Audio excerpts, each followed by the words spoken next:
number one, with what you said, I would say like you don't have to have it um look cinematic and stuff. As a director, I know what it takes to do that, and I Mm, mean, sometimes when you see self tapes, like the production value is just crazy. It's sometimes it can feel like it's too much, but it's not too much. It's good. It's nice to see people make effort, but I mean, you don't have to do that. All mm. you need to do is make sure that the sound is audible, like you can hear it, we can see you, and you're in a nice frame. Like I can see. It's not like Yeah, exactly. It's just a tin.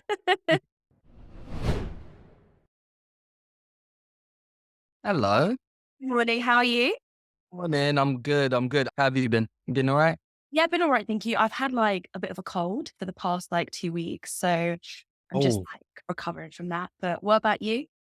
yeah. I've been all right. I've been in like it's been a different kind of period for me because it's been a bit of downtime because of all the strikes that are happening are kind of affecting the UK as well. Things are a bit slow and stuff, so it's just giving me time to just be creative again in different ways.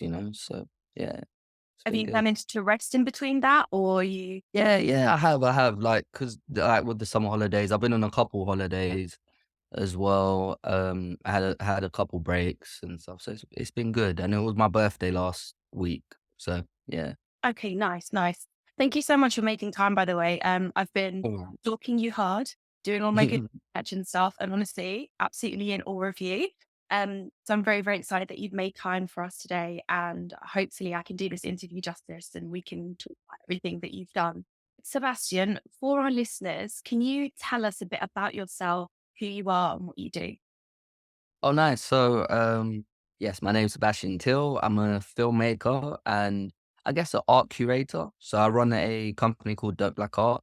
And yeah, man, I started in the online space, doing videos and graphic designs and so many different things. And through the years, I started to find my foot in like really just film directing mainly. So yeah, so at the moment, I would say those are my core areas of focus, but it might change again one day, you Did you know? just wake up one day and know what you want to do?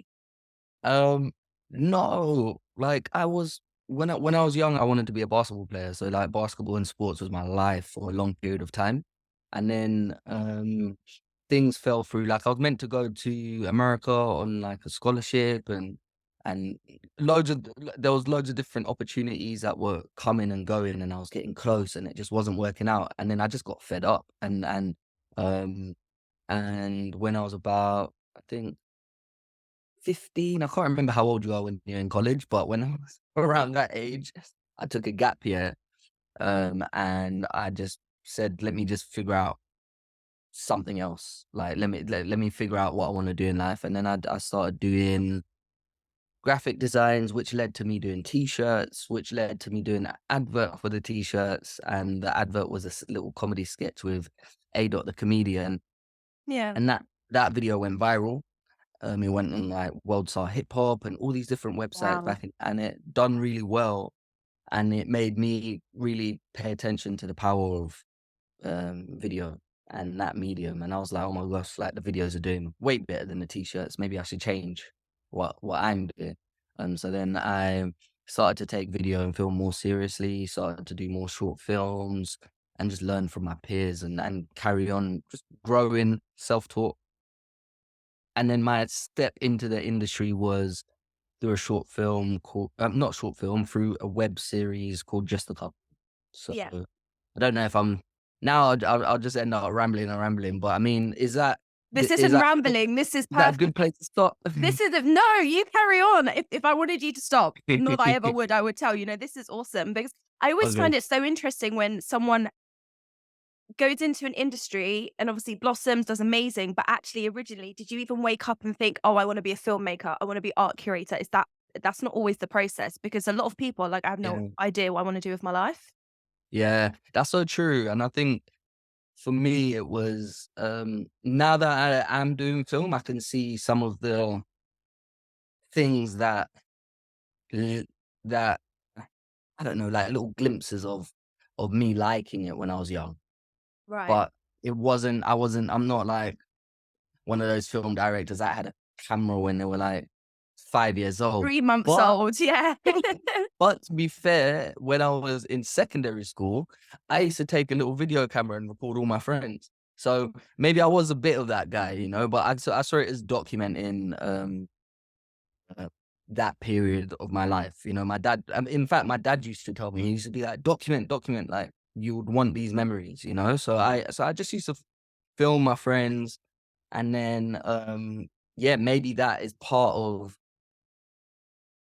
yeah, it was Yeah, part of that journey. And me and my sister used to watch a lot of films as a like with our family. Like whenever we used to go to my aunties or anything, it was always film heavy. That's how what me and my sister done. And she's an actress. nice. So you know, maybe there was something there. But I mean, yeah. Has has she ever been in any of your movies, programs, Yeah, anything? She yeah, has? just a couple. Yeah. So No just a couple way. was yeah, so that series well, she's been in a lot of them. I always throw her in, but, she went in she was, like, the lead in Just a Couple. So Just a Couple was a series that was, like, just based on the trials and tribulations of, like, a young couple just always, like, in conflict, but they really love each other, and they're trying to make it work, and she was I used that concept to practice my writing. So I never used to write, and I always used to get people to execute concepts that I would think of. And then Right, this was me saying, "Look, I want to start writing. Let me do something very simple, 2 characters, and I'll just write little scenarios." And that's what I done on YouTube. And then that's the show that got the attention of BBC. And right. then that show got made into a web series for BBC Three, and then that was like my foot into the industry. So I think, yeah, so that was like a fun journey, a fun way to do it. Did you argue with your sister while she was working with you? Nice No, civil. no, we don't. To be fair, we always have like our little tiffs and little arguments outside of film, but no, not really. That's so No, cool. I like it's really good because I know her, she knows me, like, and I like working with generally, a lot of the times, people like to work the same kind of people because you start to have a bit of a shorthand, and I definitely have a shorthand with her, so that yeah, so it was great. I love It's that. I just yeah. imagined working with my brother. Then when you said that, I was like, "Oh, okay. Guess it's just me and my brother that fight 24/7." And I love that. And the way you're talking about your career so far, Sebastian, I'm not saying you're doing this intentionally, but you make it sound like a nice evolution. You've worked on this, which developed into that. Did you ever have really challenging times? I imagine you did as a young film Yeah. entrepreneur. Yeah, of course, like, there were loads of times. I mean, like, when I was first doing things for a long time, it was, like, hard number 1, hard to make things because film and TV costs money, like, it costs money to make. So what I used to do is I used to do a lot of corporate work and community projects and things like that, working in youth clubs to fund everything that I was doing online. So I would do these projects, use that money, fund stuff online. Like I would take crazy risks as well. Like sometimes I'll borrow money and then make a film out of it, not knowing how I'm going to pay the money back. But I just really wanted to make the film, and then I'll find a way to pay the money back. And it was like those were the kind of things I was doing. But I mean, also, it's mainly I think the challenging part was the financial strain, and because creatively I was just hungry and I wanted to do stuff. Like the amount when I look back now, I'm 33 now, and like when I look back at what I'd done when I was 19 or 18, I'm shocked because I'm like, how could you have done so many like short films and this? I just don't know how I had the energy or the Yeah. time, but I think I was just on go, go, go, go, go, go, go. So, so yeah, I think the biggest challenges was like financial. Also, there was an aspect of business and things that I just had to learn the hard way, such as like I register. It was easy to register a business. You just go online, register in a limited company, boom. Yeah. But the responsibilities of doing your accounts and all of that, I didn't even know what I was doing. So that I remember I got fined by how HMRC or company's Yeah, house, yeah, yeah. and I think they fined me like £600 or something at 18 for like not filling out a form, and I was like, "What the hell is What? this?" Yeah.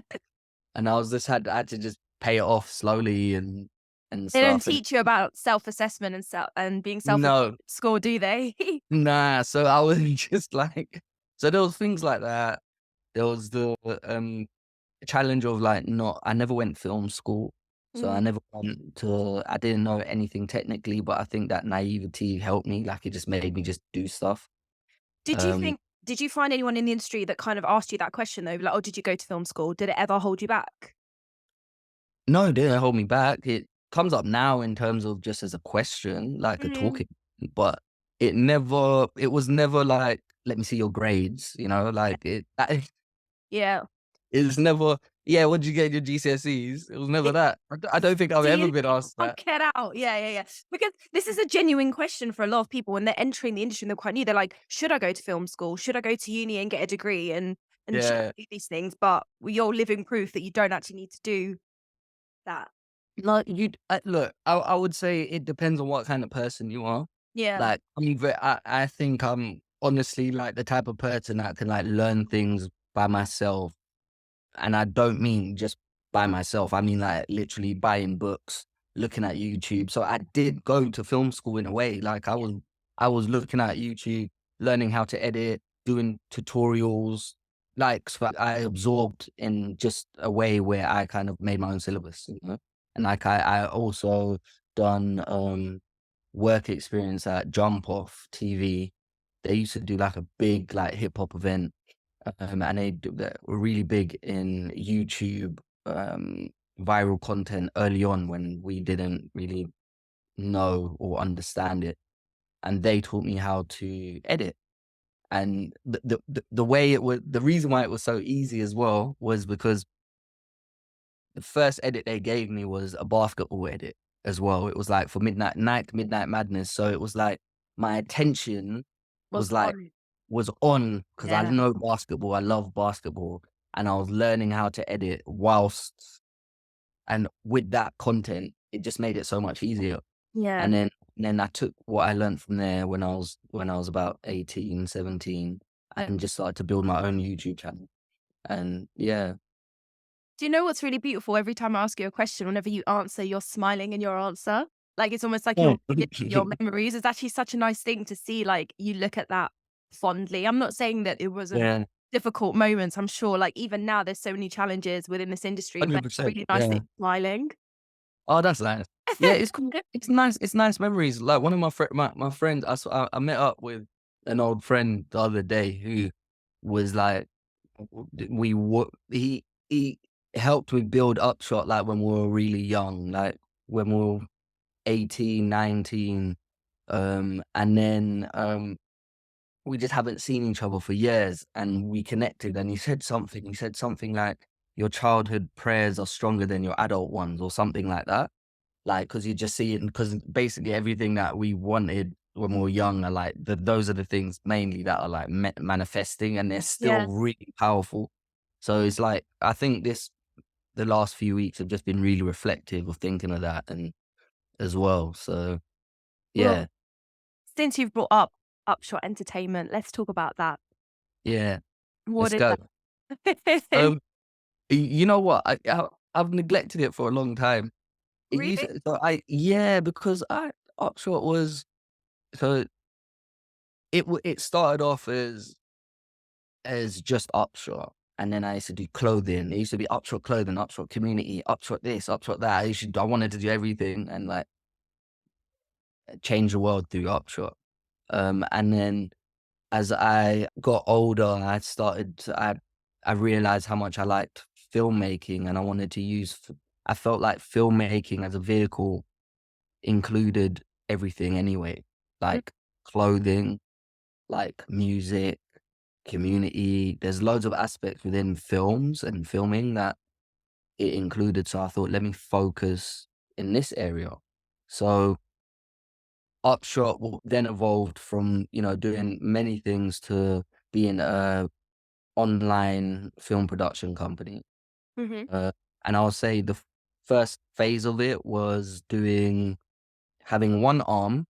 The arm that made money was something people didn't really see, which was, as I mentioned earlier, doing corporate videos and working with different clients, and me using my services.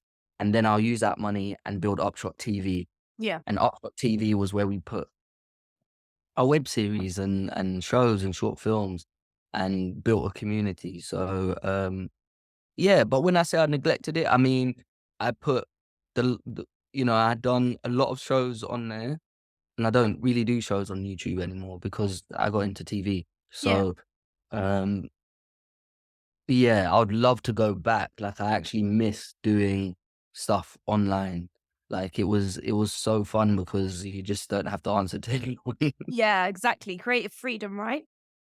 Creative freedom, you don't have to answer to anyone, you're just creating, like, you're just with your friends, like, it's a different kind of experience. It's Yeah. not obviously, the production value and things are not as high level, but, the enjoyment, like, the process was very different, and Mhm. I actually really miss that now being on the other side, you know? So, it's something that I wanna find a way to get back into, just Yeah. creating whenever I'm not doing TV. No, I get that. And Upshot Yeah. Reels is part of that as well, isn't it? Oh, yeah, so Upshot Reels is a service. So Upshot Reels used to be a private service, um, for identity agency group, Mhm. and what we do is we do, monologue reels for actors.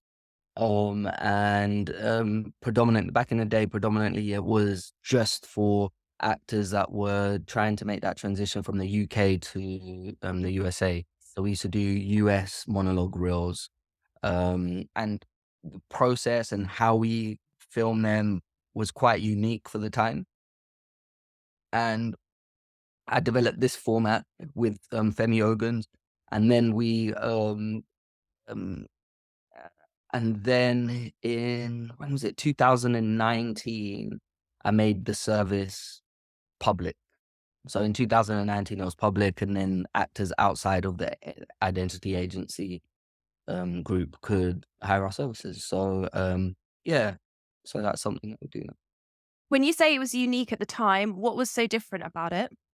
I think people weren't really taking that approach. I think the traditional approach was that actors would have a showreel of content based on what they've done already, and like within TV, within film, within theater, and then occasionally they might have done showreels of scenes that people have filmed to make look like TV and Right, stuff.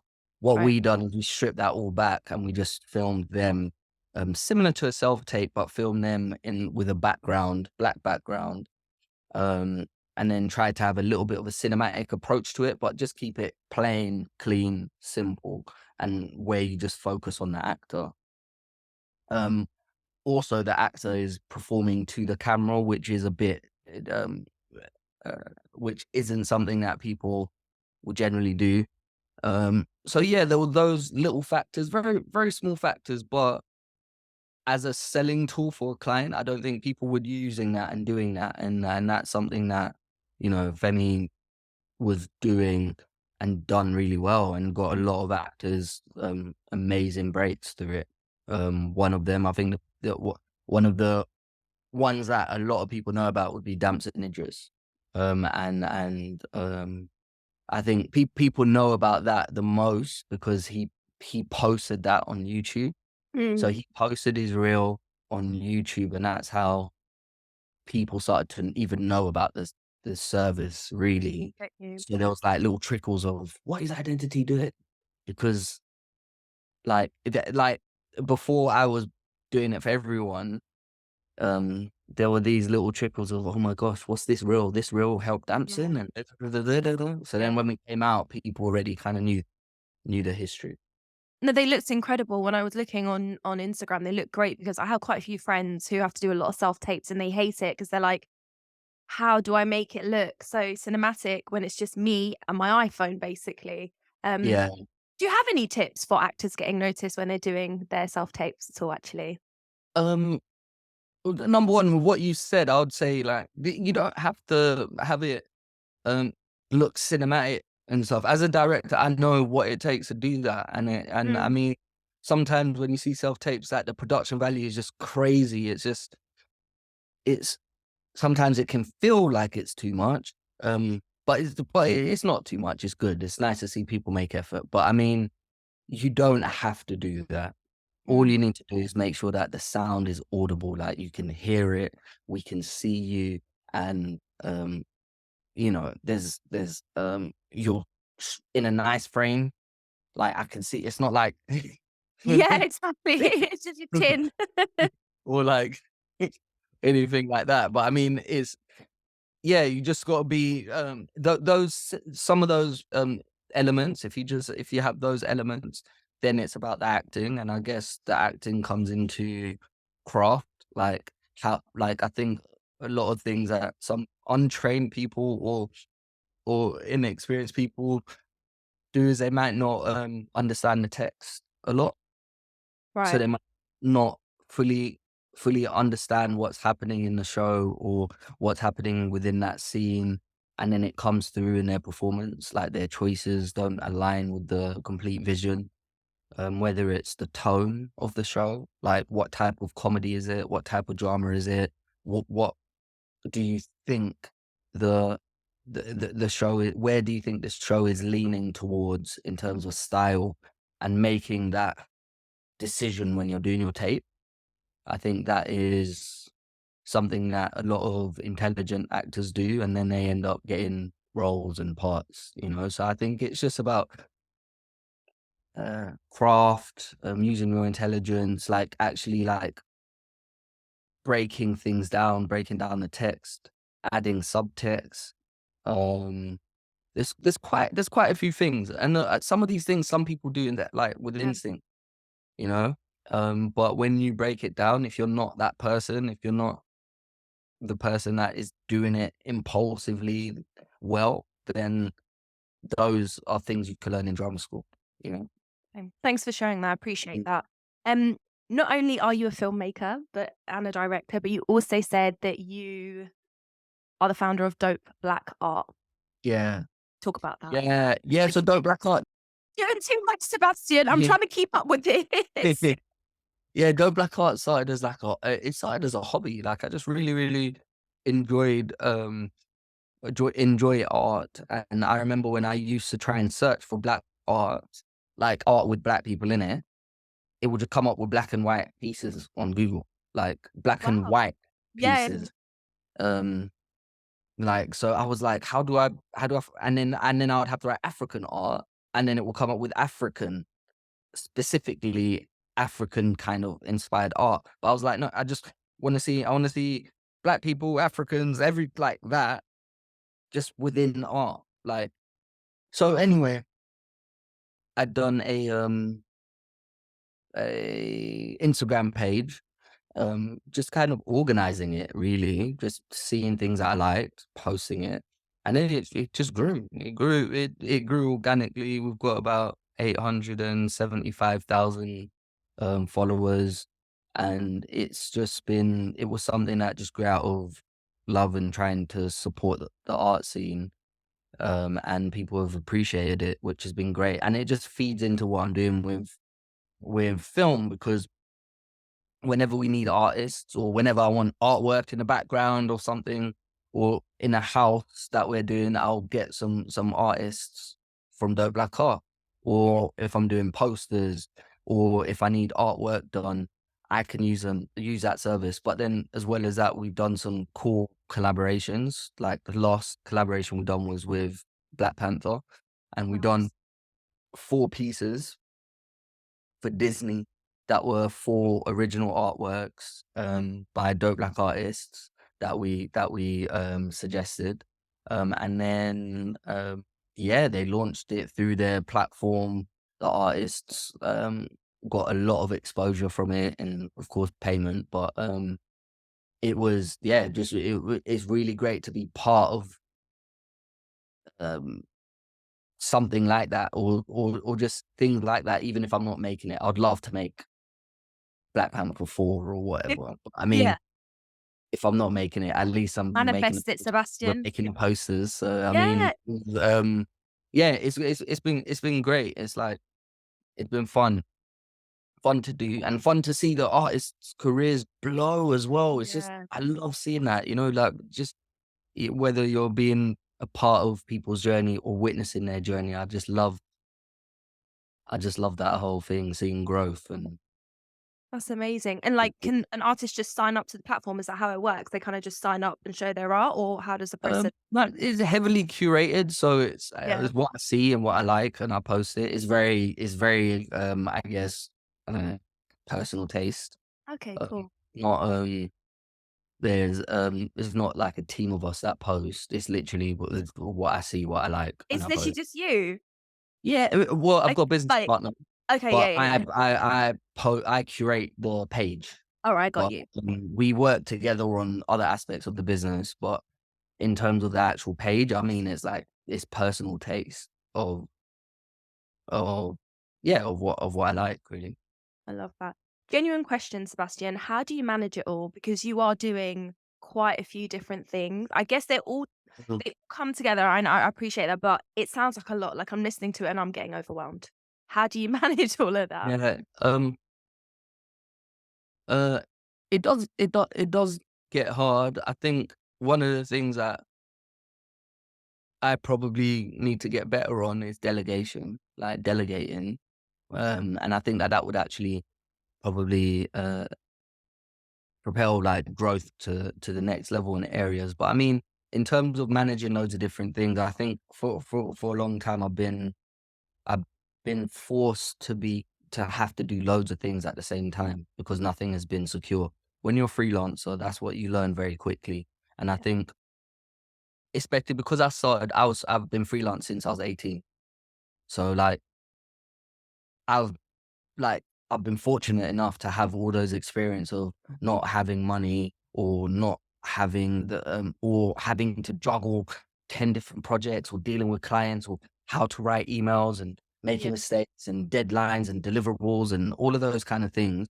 Wherever I've been able to make those mistakes quite early. So now there's loads of systems in place. Like I know how to communicate deadlines. I know how to make emails. I know how to do all these things that are they're impulsive now, and they speed up workflow. Also, there's just loads of things that are out there helping now. Like there's this AI calendar software, well, task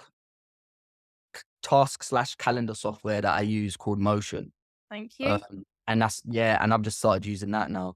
So whenever I use, it's quite bad for PAs. I don't want to make PAs lose jobs, We're, but most people are going to lose their jobs in reality. yeah, AI is literally coming for all of us. yeah, I know.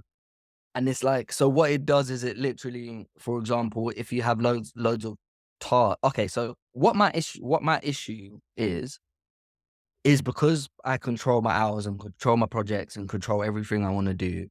When it comes to doing certain things, sometimes I don't always prioritize by what should be done. I will do what I want to do. So I'll be like, uh, I feel like writing today. I'm not gonna do that edit. I'll do that tomorrow or something. Like, so sometimes I would catch myself doing that. And what that does is then by the time the deadline comes, you're like, oh yeah, shit, I need to do it. And then it's like last minute scrambling. That kind of what you used to do, you used to do in school for homework. Yeah, So I found myself doing that sometimes. So I was trying to look for things to put in place. And then this software came up, Motion. And what you do is you just put all your tasks in and you put the deadline, and then you also put the priority order of like if it's like a soft deadline, hard deadline, high priority, low priority. You just type those things in, and then after that, it organizes your schedule. I love So that. you can put like 50 tasks in there and just put that information, and then within the week, it will put them in priority order. And then if I've got a meeting, so say if I put interview with you in at like 11 a.m.